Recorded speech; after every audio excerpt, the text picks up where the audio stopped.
Hello everyone, అందరూ ఎలా ఉన్నారండి? బాగున్నారా? మీ అందరూ బాగుండాలని నేను ఎప్పుడూ కోరుకుంటానండి. ఈరోజు నా సప్త శనివారాల వ్రతంలోని 6వ వారం పూర్తి చేసుకున్నానండి. చాలా బాగా చేసుకున్నానండి. ఆ తండ్రి చల్లని దీవెనలు మీ అందరి మీద ఉండాలని నేను మనస్ఫూర్తిగా కోరుకుంటానండి. ఆ కలియుగ ప్రత్యక్ష దైవమైన శ్రీ వెంకటేశ్వర స్వామి గురించి కొన్ని విషయాలు మీతో పంచుకుందాము అనుకుంటున్నానండి. తిరుమల అత్యంత ప్రాచుర్యమైన పురాణ ప్రసిద్ధి ఉన్న పుణ్యక్షేత్రం కదండి. మహావిష్ణువు శ్రీరామచంద్రమూర్తి శ్రీకృష్ణుల అవతారము తర్వాత కలియుగ ప్రారంభంలోనే స్వీకరించిన రూపమే శ్రీనివాస స్వామి రూపము. ఆ స్వామివారు ఆర్చురు రూపమే శ్రీ వెంకటేశ్వర స్వామి రూపము. దీనికి ఆది వరాహ క్షేత్రం అని పేరు. పురాతత్వ పరిశోధకులు దీన్ని ప్రాచీనతను 200 కోట్ల సంవత్సరాలు పైచిలుక అని చెబుతున్నారు. వేదాల కాలం నుంచి భక్తులు పరమ పవిత్రమైన ఐశ్వర్యప్రదాయమైన దివ్యక్షేత్రంగా తిరుమలను భావిస్తూ వచ్చారు. ఆనాటి నుండి కూడా ఇది పరమ వైష్ణవ క్షేత్రమేనండి. వెంకటాద్రి సమానమైన మరో క్షేత్రం ఈ బ్రహ్మాండంలో లేదని, వెంకటేశ్వర స్వామికి సాటి రాగల దేవుడు ఇంతవరకు ఎక్కడా లేరని, ఇక మీద కూడా ఉండరని అర్థమేనండి. కలియుగ వైకుంఠంగా భూసిల్లే శ్రీ వెంకటాద్రిపై అఖిలాండకోటి బ్రహ్మాండ నాయకుడైన శ్రీ వెంకటేశ్వర స్వామి అవతరించిన నిత్యము భక్తులు దర్శిస్తూ వారిని తరింపజేస్తున్నాడు శ్రీ వెంకటేశ్వర స్వామి. శ్రీ వెంకటేశ్వర స్వామి దివ్యమంగళ విగ్రహమూర్తిని ఒక్క క్షణకాలమైన దర్శించుకొనిచో అర్చించినచో మన జన్మ ధన్యమవుతుందండి. వేల కొద్ది మంది లక్షల్లో భక్తులు నిత్యం ఈ క్షేత్రాన్ని యాత్ర చేస్తూ ఉంటారు. వీలైనప్పుడు మీకు కుదిరినప్పుడు ఆ తండ్రి దర్శనం చేసుకుంటే ఎన్ని జన్మల్లో చేసిన పాపాలైనా పోతాయండి. పిలిస్తే పలికే దైవం, ప్రత్యక్ష దైవం, కోరిన వరాలు ఇచ్చే దైవం శ్రీ వెంకటేశ్వర స్వామి అని భక్తుల నమ్మకం అండి. ఈ క్షేత్రంలో స్వామి దివ్యమంగళ విగ్రహం చూస్తే కన్నులు తరించిపోతాయండి. స్వామి పుష్కరిణి పవిత్రార్థులు స్వామికి అతి వైభవంగా జరిగే నిత్య కైంకర్యాలు, స్వామి బ్రహ్మోత్సవాలు మొదలైన విశేషాలు భక్తులకు తెలియజేయాలనే నా సంకల్పం అండి. చాలా పవిత్రమైన స్థలం అండి తిరుమల. ఆ తండ్రి తిరుమల దర్శనం చాలా పవిత్రమండి. తిరుమలకి ఎవరైనా వెళ్ళారంటే అక్కడి నుంచి బయటికి రాబుద్దేదండి. ఎందుకనుకున్నారు? అంత ప్రశాంతంగా అంత పవిత్రంగా ఉంటుంది. తిరుమల క్షేత్రంలోని మీకు తెలుసో తెలియదో ఈ విషయం కానండి, ఆ తండ్రికి స్థలం ఇచ్చింది వరాహ నరసింహస్వామి అంటండి. ఎప్పుడైనా సరే ముందు ఆ వరాహ నరసింహస్వామిని దర్శించుకొని ఆ తండ్రిని దర్శించుకోవాలంట. మీకు ఈ విషయం తెలుసో తెలియదోనండి. ఆ పవిత్ర స్థలంలోని ఎంతసేపు కూర్చున్నా మన జన్మ ధన్యమవుతుందండి. మనం చాలా ప్రశాంతంగా ఆ తండ్రి సన్నిధానంలోని అడుగు పెట్టిన వెంటనే ఏదో తెలియని శక్తి మనకు వస్తుందండి. ప్రతి ఒక్కరు ఆ గోవిందుణ్ణి తలుచుకొని ప్రతి ఒక్కరు ఎంత కష్టపడి నటకదారిని వచ్చే ఎన్నో బాధలు పడుతూ ఇబ్బంది పడినా సరే ఆ తండ్రి దర్శనం కాగానే ఆ బాధ, ఇబ్బంది కూడా మర్చిపోతారండి. ఆ తండ్రి దర్శనంలోని ఏదో తెలియని మహిమ ఉంటుంది. ఎంతమందికి ఇలా ఎక్స్పీరియన్స్ అయిందండి. ఆ తండ్రిని ఒక్కసారిగా చూడగానే కళ్ళల్లోంచి ఆనంద బాష్పాలు మాత్రం వస్తాయండి తప్పకుండా ఎవరికైనా సరే. ఎవరెవరికి ఇలా అనిపించిందో చెప్పండి. చాలా ప్రశాంతంగా అనిపిస్తుందండి ఆ క్షేత్రంలో మాత్రం. ప్రతి సంవత్సరం మేము వెళ్తున్నాము. ఆ తండ్రి దర్శనం చేసుకున్న ఏదో కొత్తదనం ఆ తండ్రి మొహంలో కనిపిస్తుందండి. చాలా వెళ్ళామంటే వచ్చే సంవత్సరం కూడా వెళ్ళాలి అని మనసులో ఒక అనుభూతి కలుగుతుంది. చాలా పవిత్రంగా, చాలా ప్రశాంతంగా ఆ కలియుగ ప్రత్యక్ష దైవమైన శ్రీ వెంకటేశ్వర స్వామి దర్శనం అందరికీ కలగాలని నేను మనస్ఫూర్తిగా కోరుకుంటున్నానండి. నేనైతే ఈ విధంగా పూజ చేసుకున్నానండి. నాకు తెలిసినవి, కొన్ని చదివినవి, మీకు కొన్ని విషయాలు మీతో పంచుకుంటున్నాను.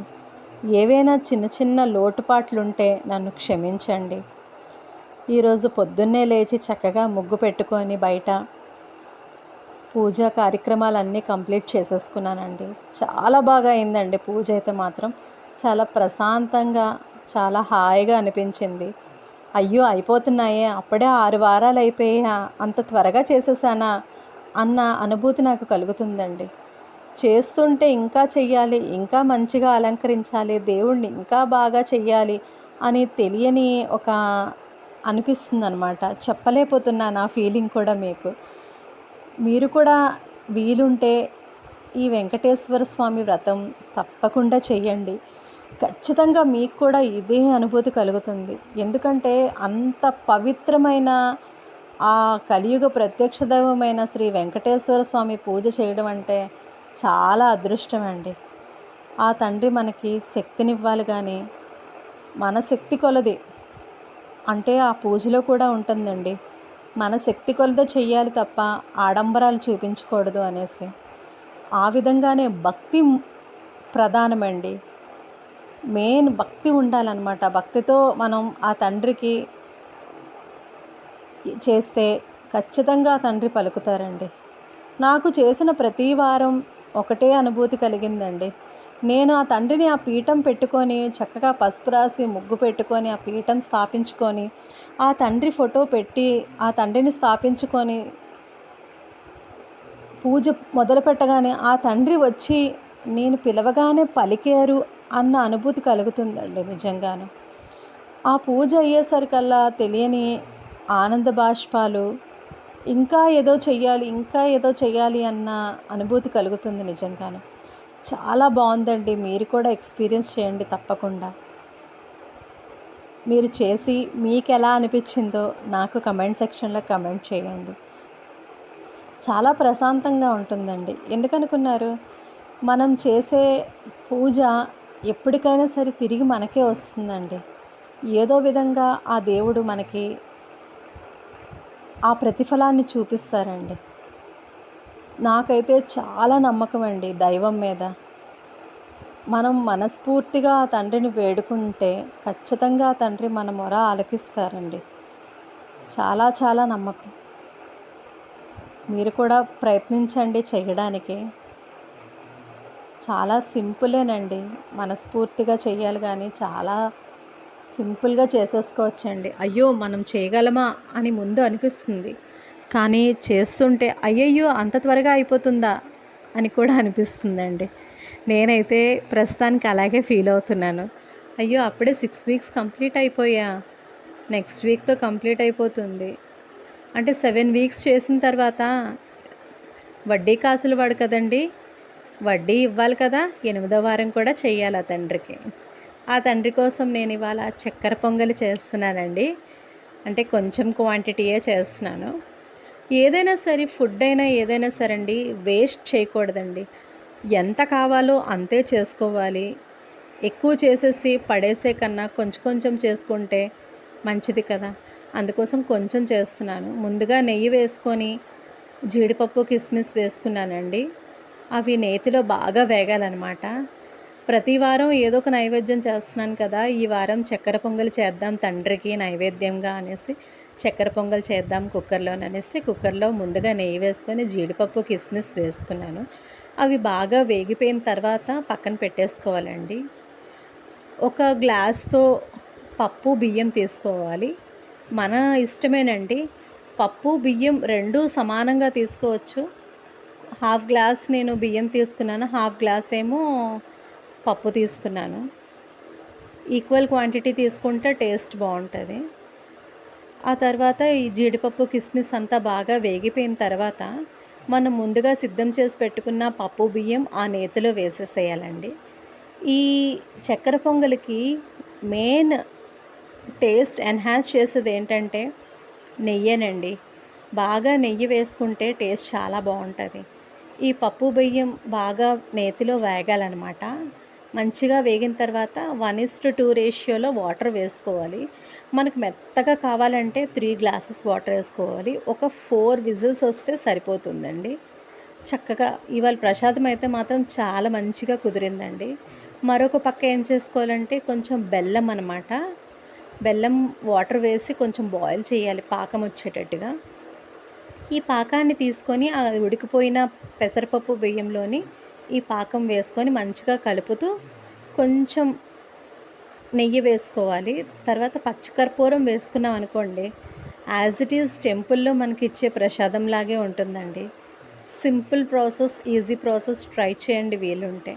మనం ముందుగా రెడీ చేసి పెట్టుకున్న ఆల్రెడీ మనం గీలో వేయించుకున్నాం కదండి జీడిపప్పును కిస్మిస్, అవి కూడా వీటిలో వేసేసేయాలండి. ఆ తర్వాత మనకు కావాలంటే నెయ్యి ఇంకా వేసుకోవచ్చు, మన ఇష్టమే ఉంటుంది, మన ఇష్ట ప్రకారమే. కొంచెం పచ్చకర్పూరం మాత్రం మస్ట్ అండ్ షుడ్గా వేయండి. అగో మీకు చూపిస్తున్నాను. కొంచెం అలా మ్యాష్ చేసి వేసేసారనుకోండి, చాలా టేస్ట్ మంచిగా ఎన్హాన్స్ అవుతుంది. చక్కెర పొంగల్ అయితే తండ్రికి నైవేద్యంగా చేద్దామనేసి రెడీ చేసేసానండి. చూసారు ఎంత బాగా వచ్చిందో. కొంచెం క్వాంటిటీ అయినా సరే చాలా బాగా వచ్చిందండి. కొంచెం నెయ్యి వేసుకొని మంచిగా కలియబెట్టుకోవాలి. చక్కెర పొంగల్ అయితే రెడీ అయిపోతుంది. బాగా కలుపుకోవాలన్నమాట. అంటే అడుగు అంటేస్తూ ఉంటుంది. ఈ పెసరపప్పు బియ్యం వల్ల మెత్తగా అయిపోతుంది కదా. మంచిగా కలుపుకొని చూసారా ఎలా అడుగు పట్టేస్తుందో. అది కలిపేసుకొని మంచిగా కలిపి పక్కన పెట్టుకోవాలి. ఆ తర్వాత దేవుడి దగ్గర పూజ కోసం అన్నీ సిద్ధం చేసుకుంటున్నానండి. చక్కగా గంధము కుంకుమ బొట్లు పెట్టుకొని అన్నిటికీ దేవుడి దగ్గర పెట్టే దీపంకి, తర్వాత కామాక్షి దీపం ఉంది. కొత్తగా మా ఇంటికి వచ్చారు కామాక్షి అమ్మగారు. ఆ కామాక్షి దీపం పెడదామనేసి, అంటే డైలీ పెడుతున్నాను మార్నింగ్ ఈవినింగ్. ఆ కామాక్షి దీపం కూడా పసుపు గంధము కుంకుమ పెట్టాను. అన్నిటికీ చక్కగా గంధము కుంకుమ బొట్లు పెట్టి మంచిగా అలంకరించుకొని కొంచెం ఆయిల్ కూడా వేసేసాను. అన్నిట్లోని ఆయిల్ వేసుకొని వాటిలో ఒత్తులు కూడా వేసేసుకున్నాను. అంటే ఈ అరేంజ్మెంట్ అనేది చాలా ఎక్కువ టైం టేకెన్. ఎందుకంటే నీట్గా చక్కగా శుభ్రంగా చేయాలంటే కొంచెం టైం టేకెనండి. ఎర్లీ మార్నింగ్ లేచి చేసుకుంటే ఫాస్ట్గా అయిపోతుంది. చక్కగా అన్నిటికీ అలంకరించేసానండి. ఆ దేవుడికి నైవేద్యంగా పెడదామని మామిడి పళ్ళు ఇవాళ పెడుతున్నానండి. సాటర్డే కదా, వెంకటేశ్వర స్వామి తండ్రికి పెడదామనేసి చక్కగా కడిగేసి పక్కన పెట్టుకున్నాను. ఏవైనా మిస్టేక్స్ ఉంటే కొంచెం ఇగ్నోర్ చేయండి. మీలో ఎంతమంది అండి తండ్రి పూజ చేశారు? వెంకటేశ్వర స్వామి పూజ 7 శనివారాల వ్రతం. అంటే ఈ 7 శనివారాల వ్రతంలోని మెయిన్ కాన్సెప్ట్ ఏంటంటే వెంకటేశ్వర స్వామితో పాటు మనం శనీశ్వరుని కూడా పూజిస్తామండి. ఎవరికైతే ఏలినాటి శని ఉంటుందో, ఎవరికైతే హెల్త్ ఇష్యూస్ ఉంటాయో, ఆర్థిక ఇబ్బందులు ఉంటాయో, ఇంట్లో సమస్యలు ఉంటాయో, వాళ్ళు తప్పకుండా ఈ 7 శనివారాల వ్రతం చేసి చూడండి. ఖచ్చితంగా మీ లైఫ్లో చేంజ్ అనేది ఉంటుంది. పూజ అయితే కంప్లీట్ చేసేసానండి. అంటే ఇంకేం లేదండి, భక్తి శ్రద్ధలతోటి తండ్రిని మనం మనస్ఫూర్తిగా పిలిస్తే ఆ తండ్రి ఖచ్చితంగా పలుకుతారండి. నాకైతే చాలా విశ్వాసం అండి భగవంతుడి మీద. ఎందుకంటే మన మొర ఆలకించేది ఆ దేవుడే కదండి. మనకున్న ఏ సమస్య అయినా సరే ఒక చిన్న దీపం వెలిగించి ఆ తండ్రికి మన బాధని చెప్పామంటే ఆ తండ్రి ఖచ్చితంగా దానికి పరిష్కారం చూపిస్తారని నాకు ఒక నమ్మకం. ఎందుకంటే చాలా విషయాల్లో మాత్రం నాకు దేవుడు ఎప్పుడూ తోడుగా ఉన్నాడని, చాలా భరోసా ఇస్తున్నాడు. నేనున్నాను, నీకెందులోనైనా నేనున్నాను అని నాకు భరోసా మాత్రం ఆ తండ్రే ఇస్తారండి. చాలా నమ్మకం అండి. ప్రశాంతంగా చక్కగా దేనికైనా లోటు చేయొచ్చు కానీ భగవంతుడికి ఎటువంటి లోటు చేయకూడదండి. ఎందుకంటే ఆ భగవంతుడు వల్లే కదండి మనం ఉన్నాము. చక్కగా చూడండి నా అలంకరణ ఎలా అనిపించింది. మా దేవుణ్ణి నేను ఈ విధంగా అలంకరించానండి. చక్కగా మామిడి పండు అది పెట్టి పువ్వులతో అలంకరించాను. నిన్న మార్కెట్కి వెళ్ళామండి. పువ్వులైతే మాత్రం చాలా ఎక్కడ కనిపించలేదండి. తులసి అయితే దొరకడం చాలా కష్టమైపోయిందండి. మెయిన్ వెంకటేశ్వర స్వామి తండ్రికి తులసి అనేది చాలా ఇంపార్టెంట్ కదా. మమ్మీ వాళ్ళకి చెప్పి తెప్పించుకున్నాను. నిన్నైతే తులసి లేదండి. పువ్వులు కూడా ఎక్కడా లేవు. ఎండలు చాలా ఎక్కువగా ఉన్నాయి కదండి. దానివల్ల ప్రాబ్లం అయిపోయింది ఫ్లవర్స్కి మాత్రం. చక్కగా అన్నీ అరేంజ్ చేసేసుకొని పీఠం పెట్టుకొని వరిపిండి దీపాలు, చలివిడి దీపాలు, తర్వాత విఘ్నేశ్వరుడు తాంబూలం, విఘ్నేశ్వరుడికి బెల్లం నైవేద్యం అన్నీ పెట్టేశానండి. చక్కగా అన్నీ అరేంజ్ చేసేసుకొని చక్కగా దీపం పెట్టి పూజ అయితే స్టార్ట్ చేశానండి. మినిమం 2 hours పడుతుందండి చదవడానికి. 1.5 hour 2 hours అంటే స్లోగా చదివిన వాళ్ళకైతే 2 hours అవుతుంది. ఎవరైతే ఫాస్ట్గా చదివేస్తారో వాళ్ళకి 1.5 hourలో కంప్లీట్ అయిపోతుందండి. చాలా బాగుంటుందండి చేస్తే. ఇంట్లో ఏదో తెలియని పాజిటివిటీ, ప్రశాంతత, మంచి ఫీల్ ఉంటుందండి. వీలుంటే మీరు కూడా చెయ్యండి. ఎందుకు ఇన్నిసార్లు చెప్తున్నానంటే నేను ఆ అనుభూతిని ఎలా ఎక్స్పీరియన్స్ చేశానో ఆ తండ్రికి పూజ చేసుకొని ఆ తండ్రిని స్మరిస్తూ మీరు కూడా అది ఎక్స్పీరియన్స్ చేయాలని నేను మనస్ఫూర్తిగా కోరుకుంటున్నానండి. ఎందుకంటే ఎవరికైతే కొంతమంది ఇప్పుడు ప్రజెంట్ రోజుల్లో అందరూ సమస్యలతోటి ఇబ్బంది పడుతున్నారండి. సమస్యలు లేని మనుషులు లేరండి. ప్రతి ఒక్కరికి ఏదో ఒక సమస్య పెడతారండి. ఆ సమస్యని మనం పరిష్కరించుకోవాలి. అంటే ఏంటంటే ఈ దేవుడి చింతనలో పడ్డామనుకోండి, అంటే దేవుణ్ణి స్మరిస్తూ దేవుడు ఆలోచనలో పడితే మన బాధని మర్చిపోతామండి. ఆ బాధని మర్చిపోవడం కోసం మనం దేవుణ్ణి పూజిస్తామండి. అంటే దేవుడు మనకు వరాలు ఇచ్చేస్తారు అని కాదు. ఆ దేవుణ్ణి స్మరిస్తూ దేవుణ్ణి పూజ చేసుకుంటే మనకి ఎలాంటి సమస్య అయినా చిన్నగా అనిపించేస్తుంది. ఆ తండ్రిని మనస్ఫూర్తిగా కోరుకుంటూ అంటే ఇంకేం లేదు. ఆ టైంలోని మనం దేవుడి మీదే మన శ్రద్ధ అంతా పెడతాం కాబట్టి మన సమస్య పరిష్కారం ఒక 50% అయిపోయింది అన్న ఆలోచన మనకు వచ్చేస్తుందండి.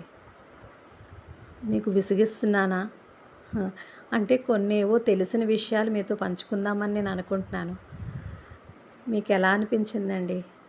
నా పూజలో ఎటువంటి చిన్న చిన్న లోటుపాట్లుంటే క్షమించండి. తెలిసి తెలియక ఏవైనా తప్పులు చేస్తే క్షమించండి. అంటే ప్రతి ఒక్కరికి ప్రతి విషయం తెలిసే ఉండాలని లేదు. కొన్ని విషయాలు అక్కడక్కడ చూసి నేర్చుకుంటాం. అలాగే నేను కూడా ఎవరి దగ్గర చూసి నేర్చుకున్నాను. యాక్చువల్గా ఈ పూజ అనేది నేను చేయడానికి కారణం మా ఇంటి దగ్గర ఒకరు చేశారనమాట. ఆవిడ చేసే పూజను చూసి చాలా ఇంప్రెస్ అయ్యాను.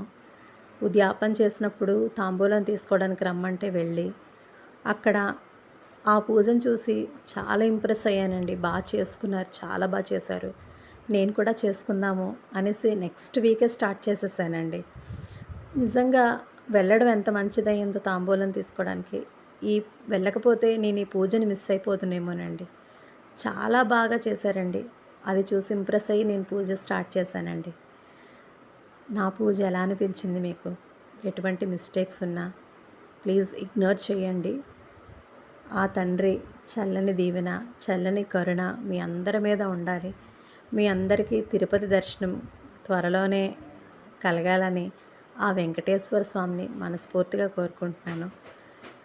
ఆ కలియుగ ప్రత్యక్ష దైవం, పిలిస్తే పలికే దైవం వెంకటేశ్వర స్వామి అండి. చాలా నమ్మకం ఆ తండ్రి మీద. ఆ తండ్రి చల్లని చూపు మీ అందరి మీద ఉండాలి. ఆ చల్లని తండ్రి కరుణ మీ అందరి మీద ఉండాలని నేను ఎప్పుడూ కోరుకుంటాను. లాస్ట్కి పూజ అంతా కంప్లీట్ చేసేసి ద్రాక్ష పళ్ళు, చక్కెర పొంగలి, అరటిపళ్ళు, చలివిడి, వడపప్పు, పానకం, పంచామృతాలు, కొబ్బరికాయ, గణపతికి బెల్లం నైవేద్యం పెట్టానండి. ఎలా అనిపించిందండి నా అలంకరణ? చక్కగా ముడిపది పెట్టేసి తండ్రికి చక్కగా పూజ చేసుకున్నానండి. పూజ అంతా కంప్లీట్ అయిపోయింది.